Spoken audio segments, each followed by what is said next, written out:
राष्ट्रवादीचे आमदार एकनाथ खडसे पुन्हा एकदा स्वगृही अर्थात भाजपत प्रवेश करतायत। खुद्द एकनाथ खडसेंनी झी 24 तासशी बोलताना ही माहिती दिली आहे।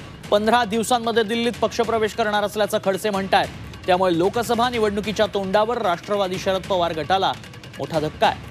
मात्र संकटकाळी मदत केल्याबाबत शरद पवारांचा ऋणी राहीन अशी प्रतिक्रिया खडसेंनी दिली आहे। माजी मुख्यमंत्री देवेंद्र फडणवीस यांच्याशी झालेल्या मतभेदानंतर खडसेंनी भाजपला रामराम केला होता।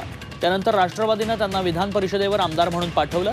आता जळगाव आणि रावेर लोकसभा मतदारसंघातील राजकीय गणित लक्षात घेत खडसेंना पुन्हा भाजपमध्ये प्रवेश दिला जातोय। रावेरमध्ये खडसेंच्या सुनबाई खासदार रक्षा खडसे यांना भाजपने पुन्हा उमेदवारी दिली आहे। पुढच्या 15 दिवसात खडसेंची घर वापसी होणार आहे। नुकतीच खडसेंनी दिल्ली दौऱ्यात केंद्रीय गृहमंत्री अमित शहा आणि भाजपचे राष्ट्रीय अध्यक्ष जे.पी. नड्डांची भेट घेतली होती।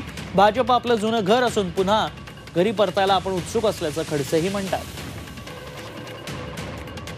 माझ्या प्रवेशात दिल्लीला होणार आहे आणि दिल्लीनं केंद्रीय नेतृत्वाने ज्या दिवशी मला तारीख मिळेल किंवा ज्या दिवशी ते मला बोलावण्यात येईल त्या दिवशी दिल्लीमध्ये माझा प्रवेश होईल। तुम्ही आले तर बरं होईल अशा स्वरूपाची चर्चा काही वरिष्ठ पातळीमधल्या नेत्यांमध्ये आमची होती आणि काही आजचं नव्हतं।